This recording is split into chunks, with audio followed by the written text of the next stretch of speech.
So this week's episode is one that was brought on because I've been talking to a lot of awesome Digi-Dads out there about their Digi-kids, right, Digi-Dude? Yeah, like me! So, this is one of the best parts of having this YouTube channel. One of the coolest things, in my opinion, is I keep on getting messages on Instagram and emails, comments on the videos, and in our Patreon Discord group about all of these dads that watch our videos with their kids, getting their kids into Digimon also. And that's what inspired this episode. And who better to tell us what are the best devices for kids to use these days than Digi-Dudes and a kid? Who at this point has used all of these devices, got to test them out, try them over all of these years we've been doing this, and you know, and I have learned what is the best devices for the kids and the easiest ones for them to use, and then price point wise also for you parents out there so you're not spending a fortune on Digimon stuff just to get them into it. Because that's one of the questions I do get asked from other dads who watch our videos and stuff, saying, hey, I want to introduce Digimon to my kids because I love Digimon. I watch your YouTube channel with them. What's a good device to get them started with? Because I'm just getting back into Digimon as an adult also. So this is a great way if you were... This is a great way, guys, if you had that question. This is going to cover everything you're going to want to know. So let's just dive right into it, Dude. Okay. And start off with some of your best recommendations.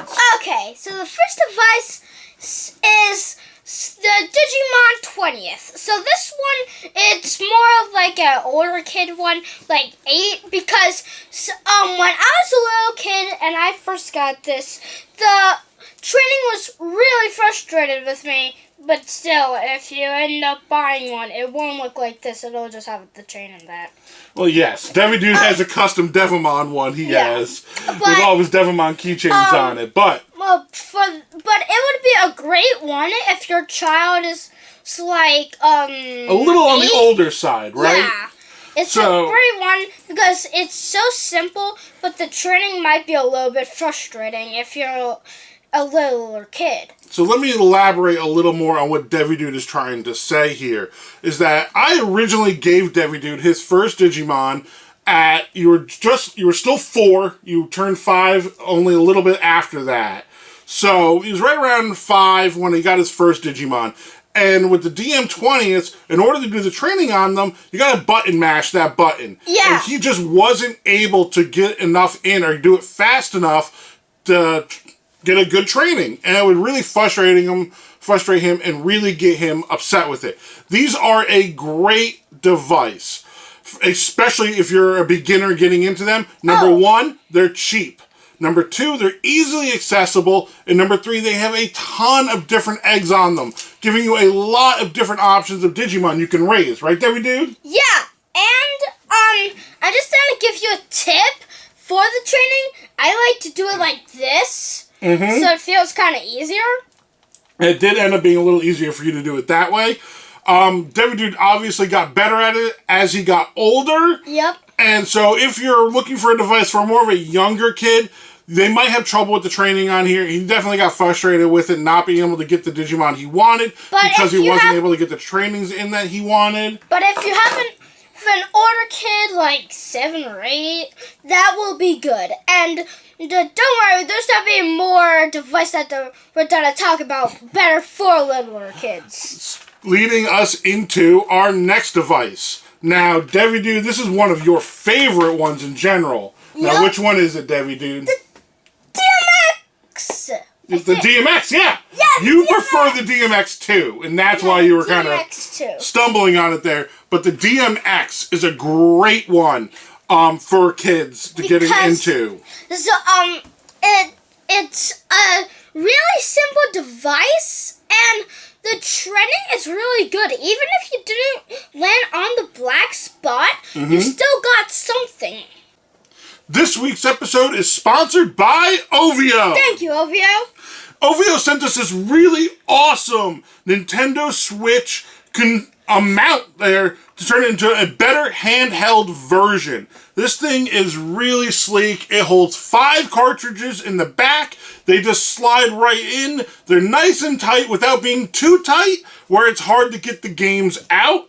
It has this really cool kickstand on the back there, so you can prop it up and have it upright, or flip it in to lock your Switch in even tighter with vent holes across the top there, so then your Switch still has proper ventilation. Now that we talked about that, this box looks awesome. What do you think about it, Devi Dude? It feels awesome. I love you, Nintendo Switch, and I love you too, holder. Could you see yourself doing some serious gaming on the go with this thing, Devi Dude? Yes! You guys got Devi Dude's seal approval on this thing. It's cool. Definitely go over to the OVO site and check it out. They specialize in gaming accessories, and they make so many really cool ones. Not just this one, but they also have ones like the Joy-Con charger. The Joy-Con charger. This is one of Devi Dude's favorites. He has it actually already in your gaming setup, don't you, buddy? Yep.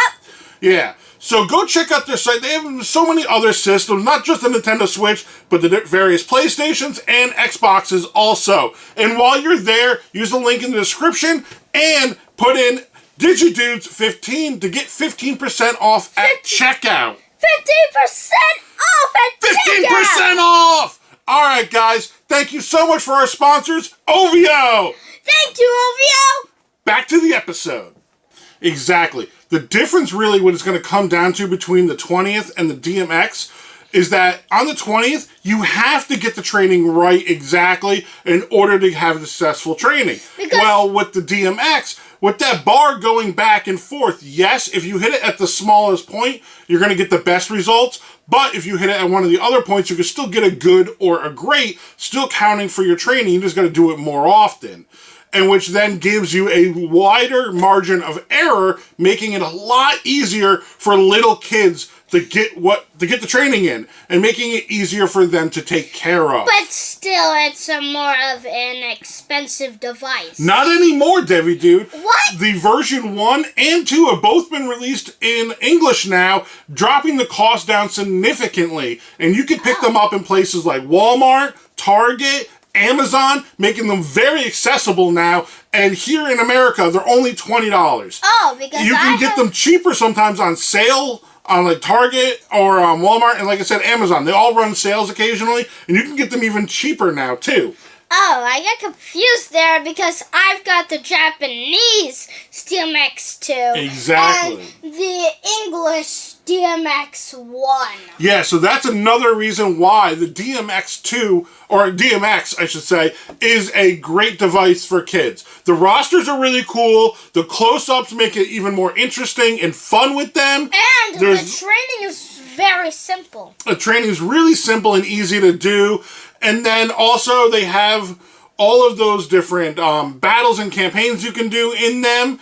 You can also have all the items to help your Digimon get stronger. It kind of it just adds more playability to the device. The roster isn't as big as the 20th, because the 20th is an anniversary device. It has a whole lot of extra in it. But the Digimon that are on the DMXs are all really cool Digimon, and all the ones have been released in English. I don't recommend getting the 3, just because that's only been released so far in Japan and can be expensive. But the 1 and 2 are really cheap, really easy to get, and have really cool Digimon, especially the 2. We love the 2, right, Devi Dude? Yeah, it's... Because who's on the 2? Losemon! The 7 Great Demon Lords!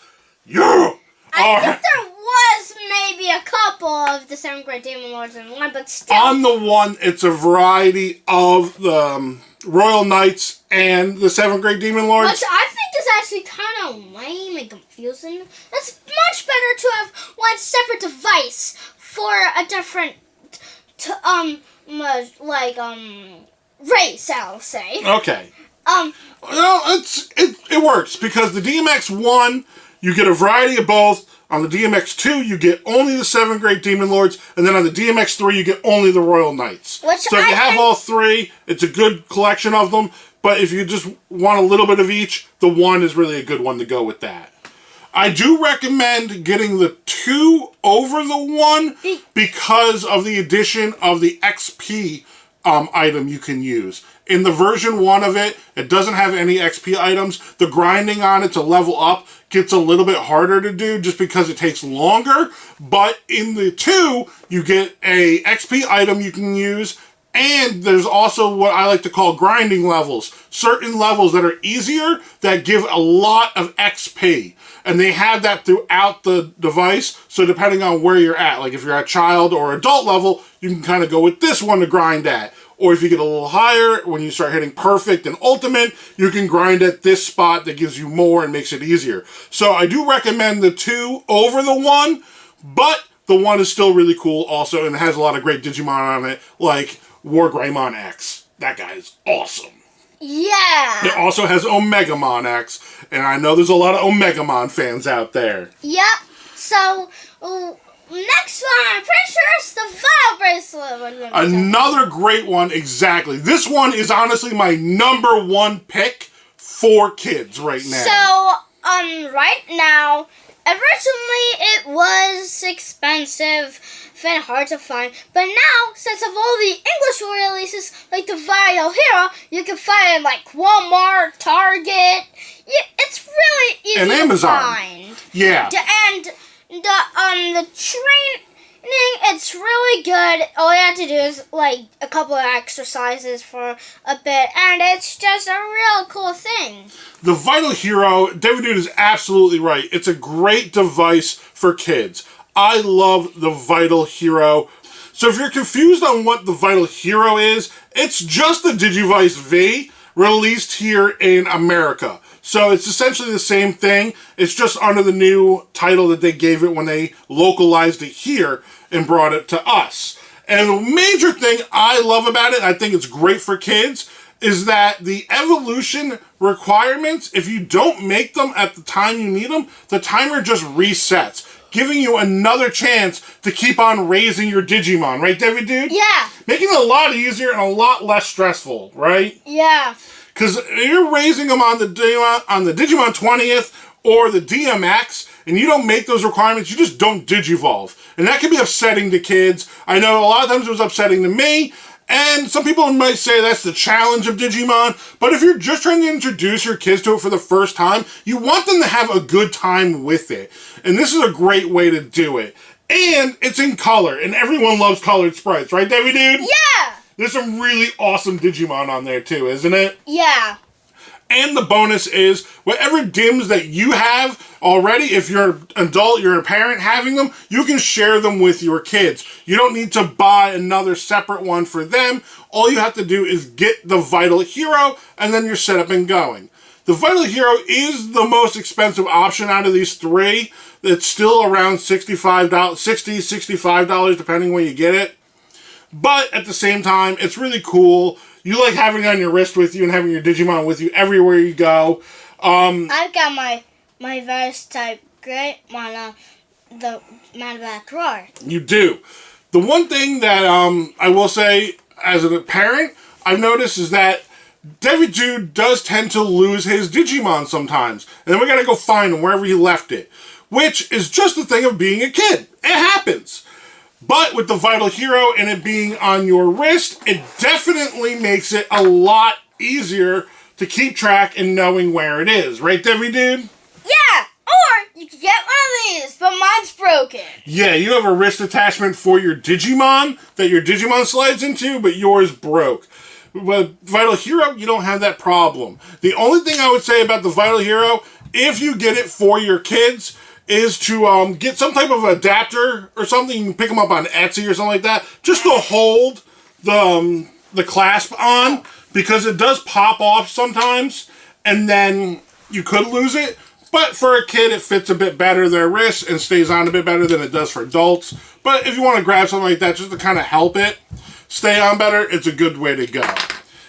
So these are a lot of great options. These are the ones that, out of all the devices that we own, we've played with, we've tried and tested over here, Digi-Dude has used every one of my devices over time. He's played with them, he's just tried them out, helping me every so often I'll be like, hey, Debbie, dude, do you mind doing the training on my Digimon? It's calling for me.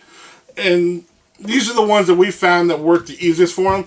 If you do want to go... flying away. Oh my gosh. If you do want to go a pendulum route, I really wouldn't recommend them just because of price tag wise. But if you do want to get one, I would say the Pendulum Z would be the best option for you. Number one, it's the most modern version of it, so they're the easiest to find. You can pick them up like brand new for $60 plus shipping, or around $60 to $70 plus shipping, depending on where you get them from. But they're not bad on price, but they're a Japanese device only so far, so they are a little harder to find. They do get pricier because of that. But they're essentially a DMX in a pendulum. They work and function all the same way, except with the shakes and the jog-resting, which then can be a little more confusing for kids, but it's not bad. If you want to introduce them to a pendulum, I highly recommend a Pendulum Z. But for this list, and for what we're talking about, number one, I'd go with the Vital Hero as my number one pick for kids, introducing any child at any level into Digimon. Number two, I would go with the DMX. Any one of the two English ones, because they're price tag wise, but they're going to be great for introducing them into a more traditional VPET style. And then the 20th, once they're a little bit older, around like 7 or 8, then I would introduce the 20th to them, because they're a ton of replayability and a lot of great eggs on there that they can raise. If you are just starting your kids at like 8 or 7, it would be a good one. Yeah. Any one of those three would be good in general. Alright guys, and if you enjoy what we do here, if you enjoy our content, make sure you giggle blast that like button. And touch me and subscribe it down below. It helps us out a ton. Thank you so much to everybody out there. And as always, special shout outs and thank you to our Patreon supporters. You guys are awesome. Did you check out these awesome dudes over there? Alright guys, now I want to know down in the comments from you if you guys have kids, if you've introduced Digimon to them, if you watch Digimon with them. I want to talk to all you Digi-dads out there and Digimoms if you're out there. And have a conversation. And as always, from me, my family, to you, have a Digi-tastic day! Peace out. Wait, I forgot the peace sign. Is that it? Is that it?